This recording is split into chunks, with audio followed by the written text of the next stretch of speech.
ارشاد فرمایا مدنی کریم صلی اللہ تعالی علیہ وسلم نے کئی لوگ قیامت کے دن اپنی قبر سے اٹھیں گے، ان کے منہ سے کستوری کی خوشبو آ رہی ہوگی،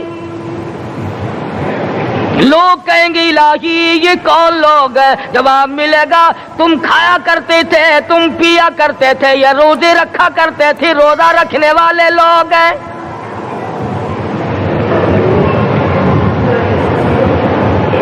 ملتان کے دوستو، اگر تمہاری یہ تمنا ہو کہ ہم قیامت کی پیاس سے بچ جائیں، 50,000 سال کی شدت والی پیاس سے بچ جائیں، قیامت کے دن والی گھبراہٹ سے بچ جائیں، قیامت کے خوفناک عذاب سے بچ جائیں، اگر 50,000 سال کی دھوپ سے بچنا چاہتے ہو، شدت سے بچنا چاہتے ہو، گرمی سے بچنا چاہتے ہو، پیاس سے بچنا چاہتے ہو، مسلم شریف کی روایت میں ہے ایک آدمی کی زبان اتنی باہر لٹک جائے گی اس پہ 18 آدمی کھڑے ہو سکے۔ ان تمام پیاسوں سے، گھبراہٹوں سے اگر بچنا چاہتے ہو، اتنی شدید گھبراہٹ آئے گی، اتنا سخت ماحول بن جائے گا۔ قرآن کریم کہتا ہے یا ایھا الناس اتقوا ربکم، ڈرو اپنے پروردگار سے جتنے تمہیں آنکھیں دی، اتقوا ربکم، ڈرو اس پروردگار سے جس نے زبان دی، اتقوا ربکم، ڈرو اس پروردگار سے جس نے اولاد دی، اتقوا ربکم، ڈرو اس پروردگار سے جس نے کاروبار دیا، ڈرو اس پروردگار سے جس نے ہاتھ دیے، جس نے پیر دیے۔ فرمایا اتقوا ربکم ان زلزلۃ الساعۃ شیء عظیم، اتنا سخت گھبراہٹ ہوگا قیامت کے دن۔ نبی کریم صلی اللہ علیہ وسلم نے فرمایا اگر کوئی اس پیاس سے بچنا چاہتا ہے، اس گھبراہٹ سے بچنا چاہتا ہے، تو ایک ہی صورت ہے کہ وہ رمضان کے روزے رکھا کرے۔ حدیث میں آتا ہے کہ قیامت کے دن اللہ پاک جل شانہ عرش عظیم کے سائے میں کچھ لوگوں کو دسترخوان پہ بٹھا کر کھانا کھلائیں گے۔ اس تباہ کار و تباہ کاریوں والے دن، پریشان حال والے دن، جس دن یہ حال ہو، فرمایا یوم یفر المرء من اخیہ و امہ و ابیہ و صاحبتہ و بنیہ، اما ابا بیوی اولاد کوئی بھی کام آنے کو تیار نہیں۔ حالات اس طرح سے دگرگوں بن جائیں گے۔ فرمایا کلا اذا بلغت التراقی وقیل من راق وظن انہ الفراق والتفت الساق بالساق الى ربک یومئذ المساق۔ فرمایا موت تمہارا کام آ کر تمام کر دے گی، یہ ہاتھ کام نہ کریں گے، یہ آنکھ کام نہ کریں گی، یہ پیر کام نہ کریں گے، یہ دل و دماغ نکما ہو جائے گا، یہ بیوی بچے کام نہ آئیں گے، یہ دھن دولت کام نہ آئے گی، تمام کا تمام نظام کائنات بیکار ہو جائے گا۔ تو خداوند کریم نے رمضان المبارک کے ساتھ ساتھ شب قدر کی حاج کی رات عطا فرمائی، اور یوں فرمایا اے میرے محبوب آپ رویا نہ کریں، آپ غم زدہ نہ ہوں، آپ پریشان حال نہ رہا کریں، میں نے تیری امت پہ کرم کر دیا، ایک رات ایسی عطا کر دی جو 1000 مہینوں سے بہتر ہے۔ اور قرآن کریم پڑھنے کا لطف میں اور آپ کیا جانیں۔ جاؤ ابو بکر صدیق رضی اللہ تعالیٰ عنہ سے پوچھو کیسا قرآن کریم پڑھا کرتا تھا۔ سارے کافروں نے کھڑے ہو کر کے اعتراض کیا ابو بکر کو ہم زور سے قرآن کریم نہیں پڑھنے دیں گے۔ ابو بکر قرآن پڑھتا ہے، ہماری عورتیں پر اثر انداز ہوتا ہے، ہمارے بچوں پہ اثر ہوتا ہے، اور مکے کے کافروں کا یہ بیان ہے کہ جب صدیق اکبر قرآن پڑھتا تھا پہاڑ لرز جایا کرتے تھے۔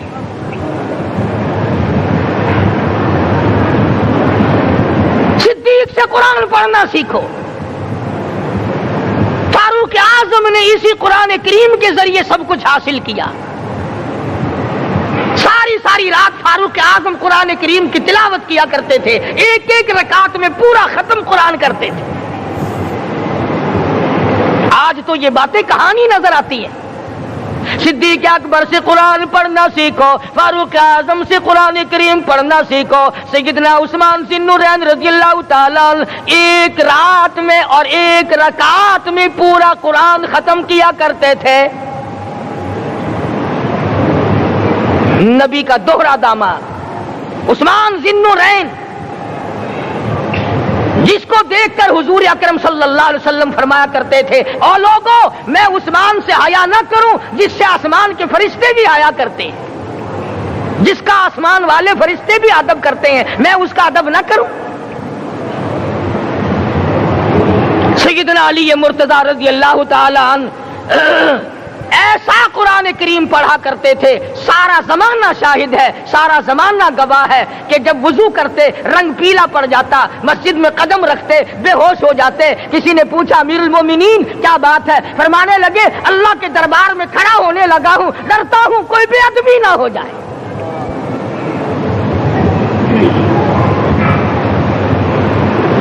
قرآن کریم ان سے پڑھنا سیکھو. حسین نے تلواروں کی چھاؤں میں قرآن پڑھا, نیزے کی نوک پہ قرآن پڑھا. سعید بن مسیب نے تلواروں کی چھاؤں میں قرآن پڑھا. حضرت امام احمد بن حنبل نے کوڑوں کی گونج میں قرآن پڑھا. ابو حنیفہ رحمت اللہ علیہ نے جیل سے جنازہ نکلنے سے پہلے قرآن پڑھا. علامہ ابن تیمیہ نے جیل کے مینارے میں قرآن پڑھا اور کوڑے کھائے.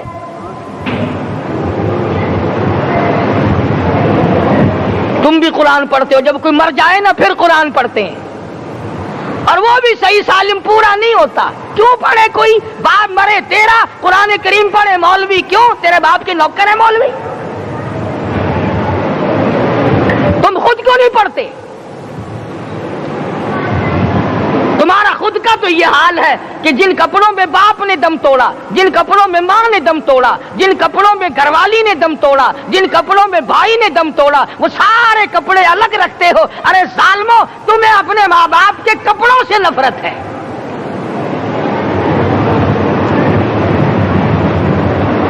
باپ کی دکان سے نفرت تو نہیں, باپ کی چارپائی سے بڑی نفرت ہے. جس بستر پہ باپ دم توڑے تم اس بستر کو نہیں استعمال کرتے.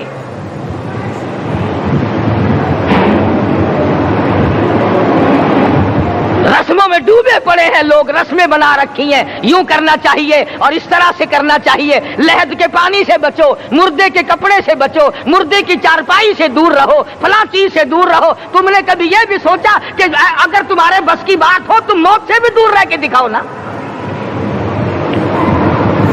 اور وہ تو یہ شکر ہے کہ اللہ پاک نے قانون موت کا اپنے ہاتھ میں رکھا, ورنہ یہ جتنے بڑے بڑے ہیں نا, یہ سارے کے سارے فرشتوں کو پیسے دے کر ہمیں مرواتے رہتے. یقین جانو سرمایہ دار اور یہ بڑے بڑے افسر سب بچے رہتے, ہمارا تختہ نکلوا دیتے. شکر ہے اسرائیل رشوت نہیں لیتا. اگر وہاں نوٹوں کے تھبے چلتے تو یقین جانو چپکے سے کان میں کہہ دیا کرتے اسرائیل کے برابر والے کا کام کر دے, میرا نہیں برابر والے کا رگڑا نکال دے. اللہ نے نظام اپنے ہاتھ میں رکھا پھر بھی لوگ نہیں ڈرتے. فرمایا تبارک الذی بیدہ الملک, تمام برکتیں اس ذات کے ہاتھ میں ہے جس کا ملک میں راج ہے. وَهُوَ عَلَى كُلِّ شَيْءٍ قَدِيرٌ, ہر چیز پہ وہ قادر ہے. سمندر کا قطرہ قطرہ اس کے قبضے قدرت میں, درختوں کا ایک ایک پتا اس کے قبضے قدرت میں, زمین کا ایک ایک ذرہ رب العالمین کے قبضے قدرت میں ہے. پہاڑوں اور پتھروں کی ایک ایک کنکری اللہ کے اپنے قبضے میں ہے. موت اور زندگی کا نظام بھی اس نے اپنے قبضے میں رکھا ہے.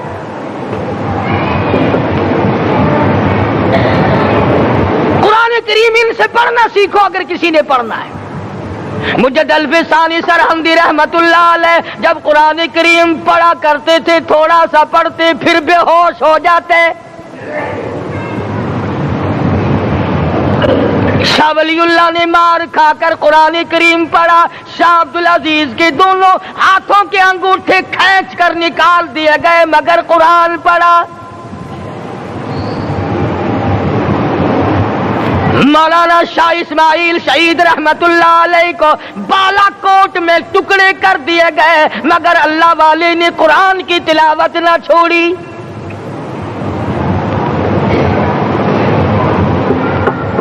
ان حضرات نے قرآن پڑھا ہے. ہمیں اگر قرآن کی لذت آ جائے, قرآن کریم کا مزہ معلوم ہو جائے, حلاوت معلوم ہو جائے, ہم تمام زندگی تلاوت ہی کرتے رہیں. حضرت لاہوری رحمت اللہ علیہ رات دن تلاوت کیا کرتے تھے. ظالم افیسروں نے برف کی سلی پہ لٹا لیا اور حضرت سے کہا گیا کہ آپ اپنے مطالبے ختم نبوت سے دستبردار ہو جائیں. تو حضرت نے جواب دیا میں جان کا سودا کر چکا ہوں, ایمان کا سودا نہیں کرتا. سید عطا اللہ شاہ صاحب بخاری سب قید رحمت اللہ علیہ جیل میں ہیں. 20 سیر گندم روزانہ پیسنے کے لیے ملتی ہے. پسا ہوا آٹا انتظامیہ کے حوالے کر دیتے ہیں. حیران ہے انتظامیہ, کس وقت چکی چلاتا ہے بخاری, کس وقت پیستا ہے, یہ تو قرآن پڑھتا رہتا ہے. سپرڈنٹ جیل نے چھاپا مار کر دیکھا, پچھلی رات کو قرآن کریم بیٹھا ہوا بخاری پڑھ رہا ہے, سورت یوسف کی تلاوت ہو رہی ہے, چکی خود بخود چل رہی ہے, دانے خود بخود اٹھ کر چکی میں پڑھ رہے ہیں. یہ حضرات تھے جنہوں نے قرآن مجید لذتوں کے ساتھ پڑھا. غازی علم الدین نے پھانسی کی کوٹڑی میں رات دن قرآن کی تلاوت کر کر کے حضور اکرم صلی اللہ علیہ وسلم کا روزانہ دیدار کیا. سلطان نور الدین زنگی رحمت اللہ علیہ ہر جمعرات کو پورا قرآن ختم کرتا تھا اور 1000 دفعہ درود شریف پڑھا کرتا تھا. مدنی کریم صلی اللہ علیہ وسلم کا خواب میں 12 دیدار کیا کرتا تھا. سلطان عالمگیر رحمت اللہ علیہ مغلیہ خاندان کا چشم و چراغ ہے, بادشاہ وقت ہے, قرآن مجید کا حافظ بھی تھا, مفسر بھی تھا, اور مدنی کریم صلی اللہ علیہ وسلم کی 5000 حدیث پاک عالمگیر بادشاہ کو زبانی یاد تھی. اور اتنا اچھا مسلمان آدمی تھا کہ ساری زندگی میں تہجد کی نماز قضا نہیں کی. ساری زندگی میں بادشاہ تہجد پڑھا کرتے تھے. آج تم 2 ٹکے کے آدمی تہجد نہیں پڑھتے. یہی وجہ ہے کہ ہم آج کافروں کے سامنے مرغوب ہیں, مغلوب ہیں, ان سے دبے ہوئے ہیں. کبھی اسرائیل فلسطینیوں کو مارتا ہے, کبھی لبنان کو مارتا ہے, کبھی شام پہ چڑھائی کرتا ہے. یہی وجہ, ہم نے قرآن چھوڑا, اللہ پاک نے اپنی رحمت کی چادر ہمارے سر سے اتاری. قرآن کریم کی لذت ان لوگوں کو ملی جنہوں نے ہر موڑ پہ تلاوت کی. صحابہ کرام رضوان اللہ تعالی علیہ مجمعین میں سے ایک رات ایسی آئی, حضور صلی اللہ علیہ وسلم نے فرمایا کہ آج ہماری پہرے داری کون کرے گا. 2 انصاری جوان اٹھے اور وہ کہنے لگے کہ ہم کریں گے. چنانچہ حضور صلی اللہ علیہ وسلم نے ان کو پہرے دار بنا دیا. کمال کی زندگی صحابہ کرام کی. کوئی کسی کی کوٹھی کی چوکیداری کرے گا, کوئی کسی کے بنگلے کی چوکیداری کرے گا, کوئی غلہ منڈی کی چوکیداری کرے گا, کوئی سبزی منڈی میں چوکیداری کرے گا, کوئی کپڑا مارکیٹ میں چوکیداری کرے گا, کوئی لوہا مارکیٹ میں چوکیداری کرے گا. یہ انصاری جوان کتنے خوش نصیب ہے جو کالی کملی والے کے لشکر کی چوکیداری کر رہے ہیں. دونوں نوجوانوں نے آپس میں مشورہ کیا کہ بھئی جاگنا تو ویسے بھی ذمہ لگ گیا, تو سو جا, میں جاگتا ہوں. چنانچہ جاگنے والے نے سوچا کہ خالی جاگ کر کیا کروں گا, قرآن کریم کی تلاوت کروں اور نماز کی نیت باندھ کر تلاوت کروں تاکہ پروردگار عالم راضی ہو جائے. فرمایا فاذکرونی اذکرکم وَاشْكُرُوا لِي وَلَا تَكْفُرُونَ، تم مجھے یاد کرو میں تمہیں یاد کروں گا، اگر تم مجمع میں مجھے یاد کرو گے میں فرشتوں کے مجمع میں تمہیں یاد کروں گا، اور اگر تم مجھے تنہائی میں بیٹھ کے یاد کرو گے تو اللہ پاک جل شانہ فرماتے ہیں میں تمہیں عرش عظیم پہ یاد کروں گا۔ جس نوجوان نے اپنے ذمہ جاگنا لیا، قرآن کریم کی تلاوت شروع کر دی، نماز کی نیت باندھ کر سورت کہف پڑھنے لگا، دشمن کی طرف سے تیر لگا کمر میں، پتہ ہی نہ چلا، کیسی نماز پڑھتا ہوگا کہ اس کو پتہ ہی نہ چلا، دوسرا تیر لگا، تیسرا تیر لگا، خون بہ کر سونے والے ساتھی کے نیچے پہنچا، اس نے اٹھ کر شور مچایا نماز ختم کر دشمن آ گیا۔ چنانچہ جب نماز ختم کی تو کمر پہ ہاتھ لگا کر کہنے لگا کہ میری کمر میں تو تیر چبھے ہوئے ہیں۔ انہوں نے کہا تجھے پتہ نہیں؟ کہنے لگا نہیں مجھے کوئی پتہ نہیں۔ اب وہ صحابی کھینچ کر نکالنے لگا، وہ جس کو لگے ہوئے تھے وہ کہنے لگا کہ اب تو دکھ ہوتا ہے، میں دوبارہ نیت باندھتا ہوں، قرآن پڑھنے لگوں گا، پھر نکالنا مجھے پتہ نہ چلے گا۔ اور مسلمانوں خدا کی قسم نبی کے دیوانوں نے، نبی کے پروانوں نے ایسا قرآن پڑھا تیر چبھتے گئے پتہ ہی نہ چلا۔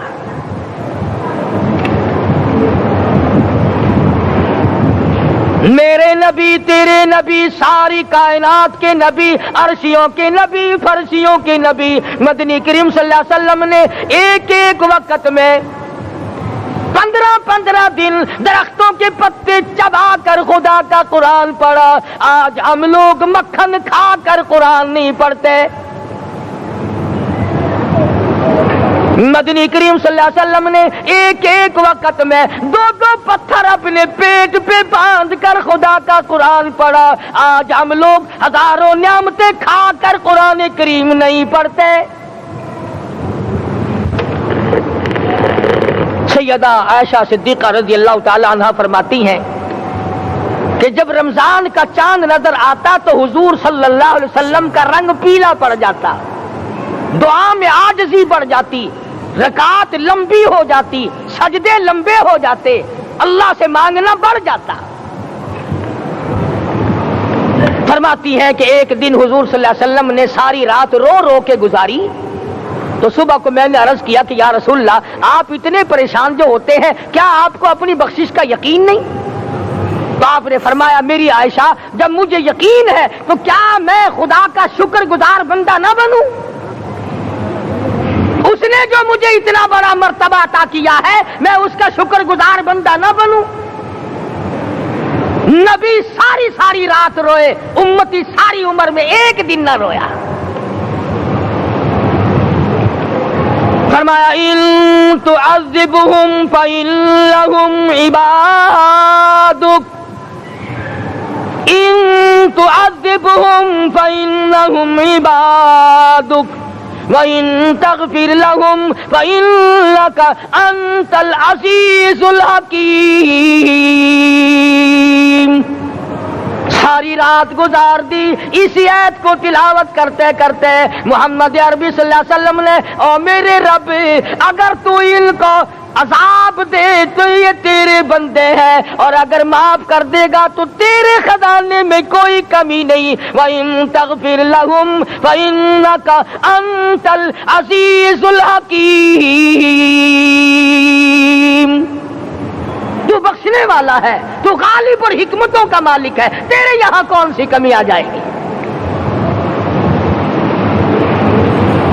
صحابہ کرام تو جیا کرتے تھے اسی کے سہارے سے۔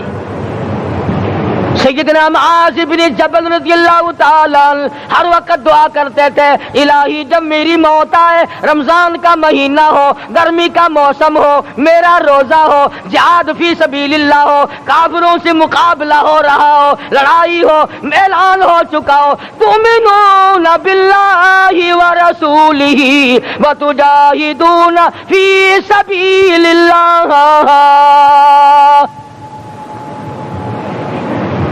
حضرت معاذ دعا کرتے ہیں کہ میں تو یہ دعا کرتا ہوں کہ گرمی ہو، میرا روزہ ہو، کفار سے مقابلہ ہو، وہ میرے ٹکڑے کر دیں، میری زبان کاٹ دیں، تیری عدالت ہو، میری پیشی ہو۔ جب میرا خدا پوچھے معاذ دنیا سے کیا لایا، عرض کروں الہی زبان کٹا کے آیا ہوں، روزہ رکھ کر آیا ہوں، ارادہ یہ ہے کہ تیرے محبوب کے حوض کوثر سے روزہ افطار کروں گا۔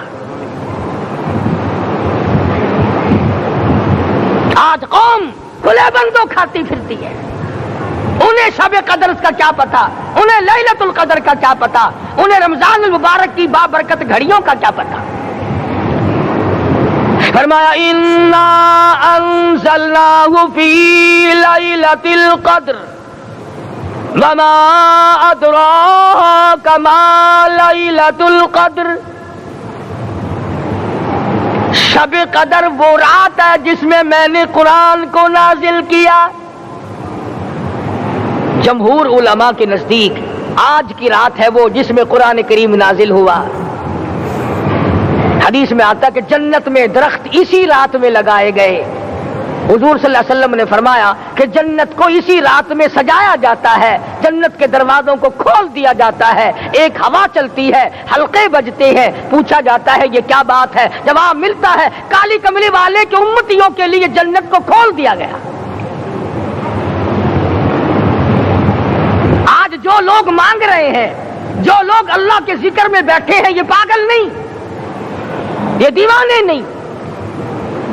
ارشاد مدنی کریم صلی اللہ علیہ وسلم کا اسی رات کے بارے میں فرمایا، اللہ پاک جبریل امین کو حکم دیتے ہیں جھنڈا لے کر دنیا میں چلے جاؤ، لاکھوں کروڑوں فرشتوں کو ساتھ لے جاؤ، ہر گھر میں جاؤ، ہر دعا کرنے والے کی دعا پہ آمین کہو، جہاں جا میرے نیک بندے موجود ہیں، اور جبریل ان سے مصافحہ کر۔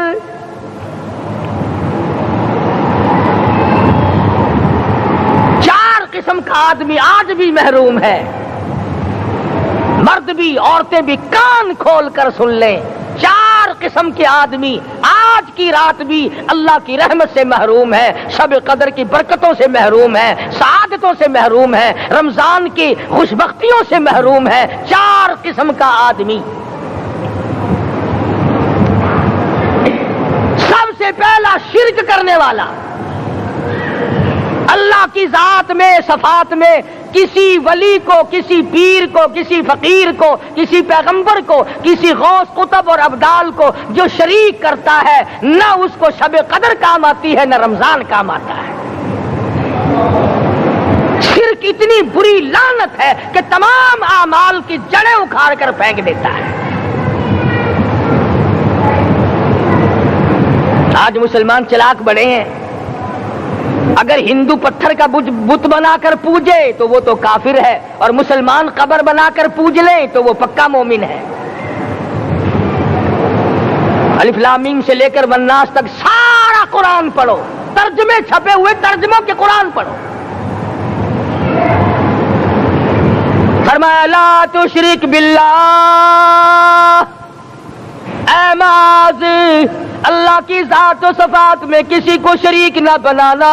ان قتلت او حرقت، یہاں تک کہ تجھے چاہے جلا دیا جائے یا قتل کر دیا جائے، جلا کر خاک کر دیا جائے، اللہ کی ذات صفات میں کسی کو شریک نہ بنانا۔ اور یہی مفہوم ہے لا الہ الا اللہ محمد الرسول اللہ صلی اللہ علیہ وسلم کا۔ فاران کی چوٹیوں پہ کھڑے ہو کر کالی کملی والے صلی اللہ علیہ وسلم نے جو سب سے پہلا خطبہ دیا، جو سب سے پہلا نرالا خطبہ دیا، وہ یہی تھا لا الہ الا اللہ، اللہ کے سوا معبود کوئی نہیں، پوجا کے قابل کوئی نہیں، نظر نیاز کے قابل کوئی نہیں، حاجت روا کوئی نہیں، مشکل کشا کوئی نہیں، تیری میری فریاد سننے والا کوئی نہیں، ایک اللہ کی ذات ہے۔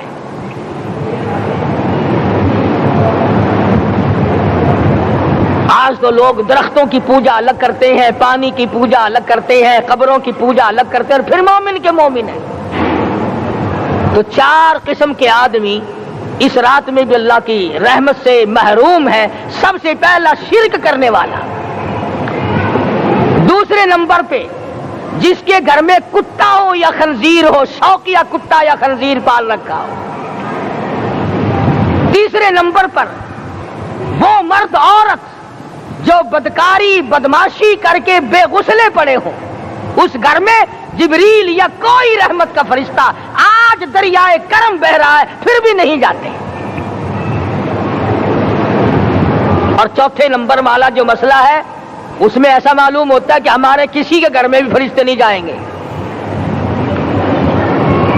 اب پہلے 3 نمبروں میں تو آپ خوش ہو گئے ہوں گے کہ الحمدللہ کافی سارے لوگ ہیں جو شرک نہیں کرتے یا کتا خنزیر نہیں پالتے. الحمدللہ نیک لوگ ہیں, اچھی نسل ہے, شرافت والے ہیں, بدکاری بدماشی زنا بھی نہیں کرتے. مگر چوتھا جرم ایسا ہے کہ وہ عام لوگ کرتے ہیں اور عام گھر محروم رہ جاتے ہیں, اور وہ ہے شوقیہ تصویر گھر میں رکھنا. ایک لڑکا اٹھتا ہے گھر میں, کبھی کسی کی تصویر لگا لیتا ہے, کبھی کسی کی تصویر لگا لیتا ہے. ایک لڑکے نے جو حرکت کی سارا گھر محروم ہو گیا اللہ کی رحمت سے. شب قدر والی رات میں, لیلۃ القدر کی رات میں, نجات والی رات میں, کامیابی والی رات میں, رستگاری والی رات میں, اللہ کی رحمت والی رات میں, بخشش والی رات میں, آج کی رات میں اللہ پاک کروڑوں آدمیوں کو دوزخ سے نکال کر جنت کا داخلہ عطا فرمائیں گے. یہ 4 قسم کے آدمی پھر بھی محروم ہیں. اپنے آپ کو بچانے کی کوشش کرو. عام رحمت برسے پھر بھی اگر محروم رہ جائے کتنی بری بات ہے. امام فخر الدین رازی رحمت اللہ علیہ نے لکھا ہے کہ شب قدر کی عبادت اگر ایک رات کسی کو مل جائے تو 83 سال 4 مہینے مستقل عبادت میں گزارنے کا ثواب ملتا ہے. اسی کو فرمایا انا انزلناہ فی لیلۃ القدر وما ادراک ما لیلۃ القدر. یہ وہ برکت والی رات ہے, یہ وہ رحمت والی رات ہے, اور لوگوں مانگنے والی رات ہے, جھولی پھیلانے والی رات ہے, بگڑی بنوانے والی رات ہے, اجڑوں کو بسانے والی رات ہے, بچھڑوں کو ملانے والی رات ہے, اللہ کا دروازہ کھٹکھٹانے والی رات ہے. اللہ کے آسمان کی طرف سے آوازیں آتی ہیں, مانگو کیا مانگتے ہو, وہ رات ہے.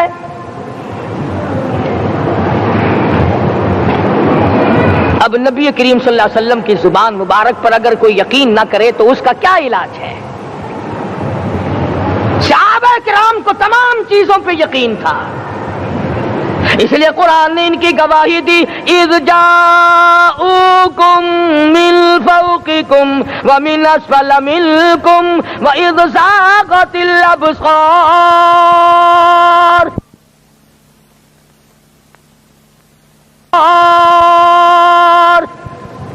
وبلغت القلوب الحناجر. فرمایا کہ صحابہ کے سانس گلے میں اٹک گئے تھے, پیاس اور بھوک کی وجہ سے میدان جہاد میں کھڑے تھے, پریشان حال تھے, مگر پھر بھی اتنا مضبوط ایمان تھا. کہتے تھے وما زادہم الا ایمانا و تسلیما, ہمارا نبی سچا, ہمارا خدا سچا, ہمارا قرآن سچا. بے شمار واقعات قرآن کریم پیش کرتا ہے صحابہ کرام نے کہ انہوں نے اپنی زندگی میں کبھی بھی اس قسم کا کام نہیں کیا جو جس سے اسلام بدنام ہوتا ہو. حضرت امیر معاویہ رضی اللہ تعالیٰ عنہ کاتب وحی قرآن کا منشی, اتنا سچا عاشق تھا, اتنا بڑا دیوانہ اور پروانہ تھا. صلح حدیبیہ والے دل جو مدنی کریم صلی اللہ علیہ وسلم کے منہ مبارک, بال مبارک ہاتھ آئے, حضور کے ناخن ہاتھ آئے, آخری وقت میں وصیت کی جب مجھے غسل دے کر فارغ ہو جاؤ, جب کفن پہنا چکو, جب میرا منہ کفن میں چھپانے لگو, میرے آقا کے ناخن اور بال میرے آنکھوں پہ رکھ دینا.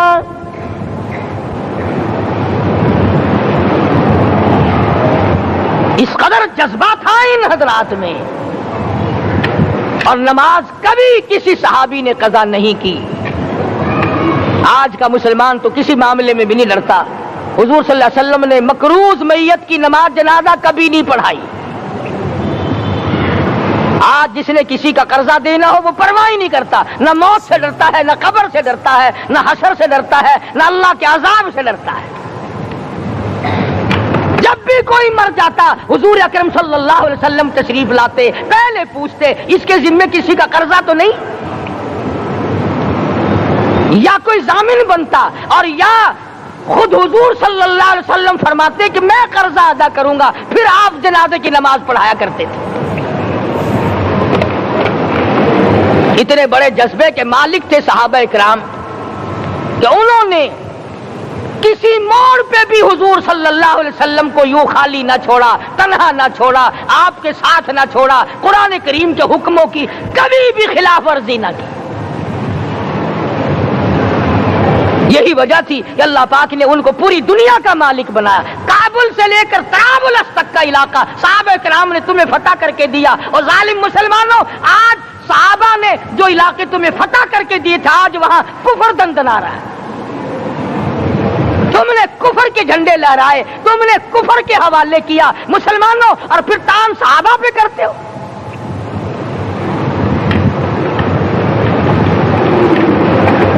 کی رات کے بارے میں قرآن کریم فیصلہ کرتا ہے، فرمایا لیلۃ القدر خیر من الف شہر، 1000 مہینوں سے بہتر ایک رات عطا ہو گئی۔ اللہ کے لاڈلے نبی حضرت محمد الرسول اللہ سب کہہ دو صلی اللہ علیہ وسلم کو رنج ہوا، میری امت کی عمریں کم ہیں، پہلی امتوں کے لوگ بازی لے جائیں گے، ان کی نیکیاں بڑھ جائیں گی۔ اللہ پاک نے فرمایا میرے محبوب غمزدہ نہ ہو، پریشان نہ ہو، میں نے تیری امت کو ایک رات ایسی دے دی جو 1000 مہینوں سے بہتر ہے۔ مگر آج کی رات میں کون سے سینما بند ہو گئے، آج کی رات میں لوگوں نے کون سا جوا کھیلنا چھوڑ دیا، آج کی رات میں کون سے لوگوں نے روزے رکھ کر عبادت میں نیت باندھ لی۔ الحمدللہ نیکی کرنے والوں کی بھی کمی نہیں، مگر بغاوت کرنے والوں کی بھی تختے زمین پہ کمی نہیں۔ خدا کہتا مانگو کیا مانگتے ہو، ہم کہتے نہیں ہمیں ضرورت ہی نہیں۔ فرمایا تنزل الملائکۃ والروح فیہا بإذن ربہم من کل امر سلام۔ جبریل آسمان سے آئے، کروڑوں لاکھوں فرشتے آئے، عرش عظیم کو چھوڑ کر فرشتے تیری عبادت کو دیکھنے آئے، بیت المعمور کی عبادت کو چھوڑ کر فرشتے تیری دعا پہ آمین کہنے آئے، تو سویا ہوا ہے۔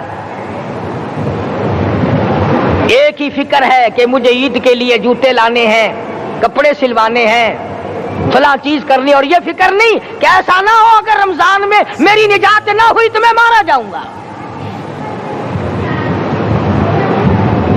اس کی ذات بڑی بے نیاز ہے، وہ جب کسی کو نوازتا ہے تو یوں ہی نوازتا ہے۔ اللہ اکبر۔ ساری ساری رات رونے والے لوگ، فرمایا والذین یبیتون لربہم سجدا وقیاما، وہ لوگ کامیاب ہیں جن کی راتیں سجدوں میں بیت گئی۔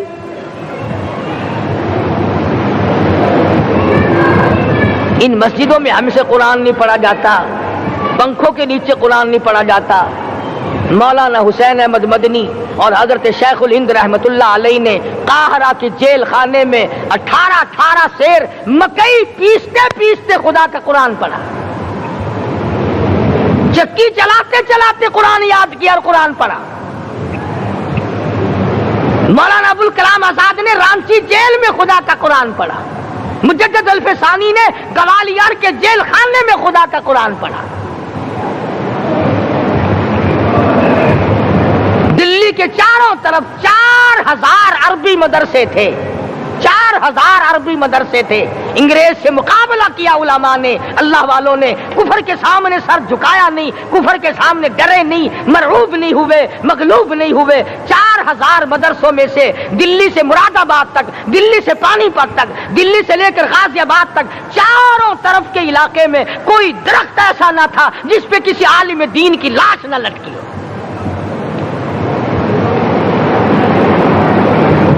اسلام کی حفاظت بابو نے نہیں کی، اسلام کی حفاظت انگریزی خانوں نے نہیں کی، بوریا نشینوں نے کی ہے، مسجد میں بیٹھنے والوں نے کی ہے، لوٹے سے وضو کرنے والوں نے کی ہے، سوکھے ٹکڑے کھانے والوں نے قرآن کی حفاظت کی ہے، انگریزی خانوں نے نہیں کی ہے۔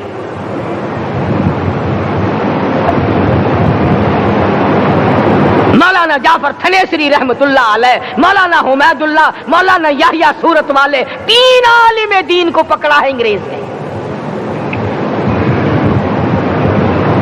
کالے پانی میں جاؤ، کئی میل لمبا چوڑا قبرستان جا کے وہاں دیکھو گے اور ان کی قبروں کے پاس کھڑے ہو کے پوچھنا تم یہاں کیوں آئے تھے، خدا کی قسم سارے تمہیں جواب دیں گے ہم اپنی قوم کے ساتھ وفاداری کرتے ہوئے آئے ہیں۔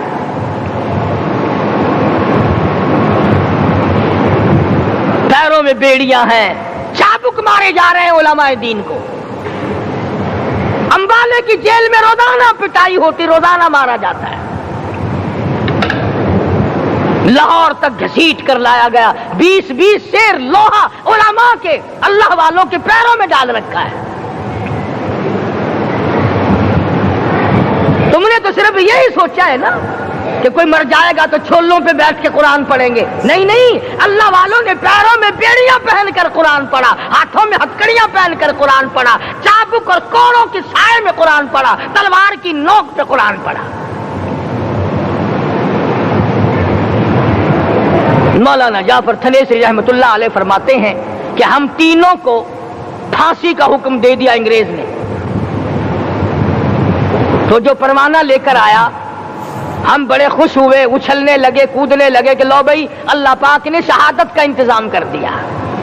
فرمایا وَلَا تَقُولُوا لِمَن يُقْتَلُ فِي سَبِيلِ اللَّهِ أَمْوَاتٌ بَلْ أَحْيَاءٌ وَلَٰكِن لَّا تَشْعُرُونَ۔ جو میری راہ میں مارا گیا، جو میرے نام پہ مارا گیا، اسے تم مردہ نہ کہو، اس کی زندگی کی تم تمیز کر ہی نہیں سکتے۔ میرے نام پہ مرنے والا، میرے قرآن پہ مرنے والا، میرے دین پہ مرنے والا اور میرے نام پہ سر کٹانے والا، حدیث میں آتا ہے قیامت کا میدان ہوگا، شہیدوں کی جماعتیں آئیں گی، اللہ پاک شہداء کو فرمائیں گے جاؤ ہم نے تمہیں جنت دے دی، شہید کھڑے ہیں، آواز آئے گی جاؤ ہم نے تمہیں حوریں دے دی، شہید کھڑے ہیں، آواز آئے گی جاؤ ہم نے تمہیں سرخ یاقوت کے مکان دے دیے، شہید کھڑے ہیں، جاؤ ہم نے تمہیں سبز یاقوت کے مکان دے دیے، شہید کھڑے ہیں، جاؤ ہم نے تمہیں سونے چاندی کی اینٹوں والے مکان دے دیے، شہداء کھڑے ہیں، جاؤ ہم نے تمہیں مشک و عنبر زعفران کے گارے کے بنے ہوئے مکان دے دیے، شہید کھڑے ہیں۔ اللہ پوچھے گا مانگو کیا مانگتے ہو، عرض کہیں گے الہی جنت نہیں چاہیے، حور نہیں چاہیے، جنت اور شہد اور دودھ کی نہریں نہیں چاہیے، تیرے نام پہ سر کٹانے میں جو مزہ آیا وہ جنت میں کہاں، ایک مرتبہ اور پیدا کر دے پھر تیرے نام پر تیرا نام لوں، چھری چلے تیرے نام پہ بار بار ذبح ہونے میں جو مزہ آیا، ہم تو صرف وہی مانگتے ہیں۔ اور خود سرکار مدینہ سب کہہ دو صلی اللہ علیہ وسلم نے فرمایا کہ مجھے اللہ کی راہ میں 100 مرتبہ ذبح کیا جائے، 100 مرتبہ زندہ کیا جائے، میں پھر بھی لا الہ الا اللہ محمد الرسول اللہ کی توحید کی تبلیغ سے میں پیچھے نہیں ہٹوں گا۔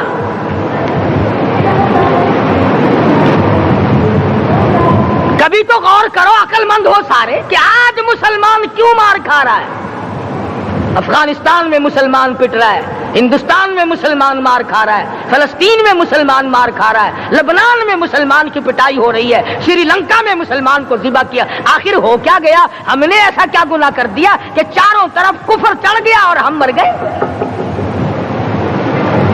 تم نے قرآن چھوڑا، اللہ نے اپنی رحمت کی چادر اتاری، اللہ نے ساتھ چھوڑ دیا، اللہ نے نصرت کرنی چھوڑ دی، ورنہ قرآن میں خدا کا وعدہ ہے مسلمان تو کھڑا ہو جا، مجاہد بن کر میدان میں تو آ، مقابلہ میں کروں گا۔ خدا کی قسم یہ قرآن گواہ ہے، آل عمران گواہ ہے، 4 سپارہ قرآن کا گواہ ہے کہ صحابہ کہتے ہیں ہم نے چھڑی، درخت کی چھڑی کامچی توڑ کر کافر کی طرف یوں اشارہ کیا، گردن وہ جا کے پڑی۔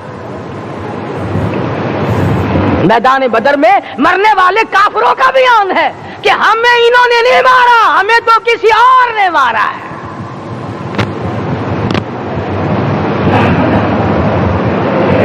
ایک دن مکہ مکرمہ میں امیہ ابن خلف اپنے گھوڑے کو پانی پلا رہا ہے. اللہ پاک بیت اللہ کی ہر مسلمان کو زیارت نصیب فرمائے. حضور صلی اللہ علیہ وسلم نے پوچھا کیا کر رہا ہے؟ کہنے لگا گھوڑے کو پانی پلا رہا ہوں, تیار کر رہا ہوں گھوڑا, نعوذ باللہ اس پہ چڑھ کر تجھے قتل کروں گا. کس کو کہتا ہے؟ محمد عربی صلی اللہ علیہ وسلم کو دھمکی دیتا ہے. مکے کا چودھری, مکے کا سردار, مکے کا ایک رئیس امیہ بن خلف سرکار دو جہاں حضرت محمد الرسول اللہ صلی اللہ علیہ وسلم کو دھمکی دیتا ہے میں اس گھوڑے پہ چڑھ کر تجھے قتل کروں گا. حضور صلی اللہ علیہ وسلم نے جواب بن ارشاد فرمایا انشاءاللہ میں ہی تجھے قتل کروں گا, میں ہی تجھے قتل کروں گا. بات آئی گئی ہو گئی. میدان بدر میں امیہ حضور کے سامنے آیا. ایک جال کے درخت کی پتلی سی چھڑی تھی. حضور صلی اللہ علیہ وسلم نے اس کے کندھے پہ مار دی. امیہ بن خلف کے کندھے پہ جال کی چھڑی مار دی, پتلی سی. یوں لکھا کتابوں میں گدھے کی طرح رینگتا تھا, چیختا تھا, چلاتا تھا, ہائے مر گیا, ہائے مر گیا, تباہ ہو گیا, برباد ہو گیا. کافر کہنے لگے وہ بے غیرتی, لوگوں کے گلے کٹے پڑے ہیں وہ تو شور نہیں کرتے, تجھے ذرا سی چھڑی لگی ہے تو شور کر رہا ہے. سب کی توجہ ہے میری طرف, آپ سب کا دھیان ہے, بات سمجھ میں آ رہی ہے؟ امیہ کو کافروں نے غیرت دلائی. وہ کہنے لگے شرم کر, شور مچا رہا, گدھے کی طرح رینگ رہا ہے, بازو کٹے پڑے ہیں, گلے کٹے پڑے ہیں, وہ تو اس طرح کا شور کرتے نہیں, تجھے کیا ہوا؟ خدا کی قسم, تھا تو کافر, تھا تو ظالم, تھا تو مکے کا چودھری, مگر بات بڑی پتے کی کہی, بات بڑی پتے کی کہی. کہنے لگا مجھے غیرت دلانے والوں, کسی کو بلال نے مارا, کسی کو فاروق نے مارا, کسی کو صدیق نے مارا, کسی کو طلحہ زبیر نے مارا, کسی کو عبد الرحمن ابن عوف نے مارا, کسی کو علی مرتضی نے مارا, تمہیں کیا معلوم ہے مجھے مدینے والی سرکار نے مارا ہے. اور کہنے لگا اگر میرا دکھ سارے مکے پہ تقسیم کر دو, جتنی تکلیف مجھے ہو رہی ہے اگر میری تکلیف کو سارے عرب پہ تقسیم کر دو, امیہ کہتا ہے تمہارے جگر پھٹ جائیں گے, تم تباہ ہو جاؤ گے. مجھے اتنی تکلیف ہو رہی ہے کہ مجھے حضور کے ہاتھ سے چھڑی لگی ہے, میں حضور کا مارا ہوا ہوں. کافر کو تو پتہ چل گیا کہ مجھے چھڑی کس کے ہاتھ سے لگی ہے. کبھی ہم نے بھی سوچا کہ اگر قیامت کے دن حضور صلی اللہ علیہ وسلم نے ہمیں جواب دے دیا تو ہم کہاں جائیں گے اور ہمارے لیے کون سا راستہ بنے گا؟ فرمایا تنزل الملائکۃ والروح, آسمان سے فرشتے اترتے ہیں اسی رات میں تمہاری دعاؤں پہ آمین کہنے کے لیے, تمہارے آنسوؤں کو دیکھنے کے لیے. حدیث میں آتا ہے جہنم کے انگاروں کو سمندر کا پانی نہیں بجھا سکتا, دریا کا پانی نہیں بجھا سکتا, ندی نالوں کا پانی نہیں بجھا سکتا, آنکھوں کا پانی بجھا سکتا ہے.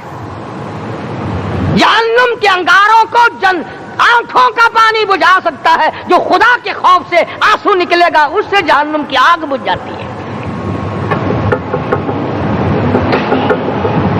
فرمایا اس رات میں اترتے ہیں فرشتے تمہاری عبادات کو دیکھنے کے لیے, اور خود اللہ جل شانہ آسمان دنیا پر نزول اجلال فرماتے ہیں اور آواز لگاتے ہیں میرے بندو اپنی مصیبتوں کا سوال کرو, میں آج پورا کروں گا.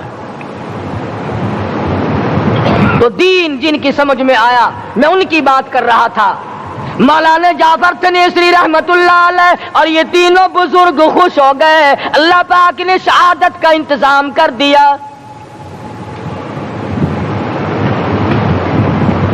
وہ جو پروانہ لے کے آیا تھا پھانسی کا, وہ انگریز افسر کو جا کے کہنے لگا کہ مولوی تو خوش ہو رہے ہیں, پھانسی آنے پر تیار ہیں. انگریز کہنے لگا ہم نے مولویوں کو خوش نہیں ہونے دینا, ہم نے پھانسی کینسل کر دی. ہم نے پھانسی کا حکم منسوخ کر دیا۔ مولانا کالے پانی کی کتاب میں لکھتے ہیں جب مجھے پھانسی کی اطلاع ملی تھی میں نے رات کو درخت کے پتے چبا کر روزے کی نیت کر لی، اپنے رب کی حضور میں جاؤں تو روزہ دار ہو کر جاؤں۔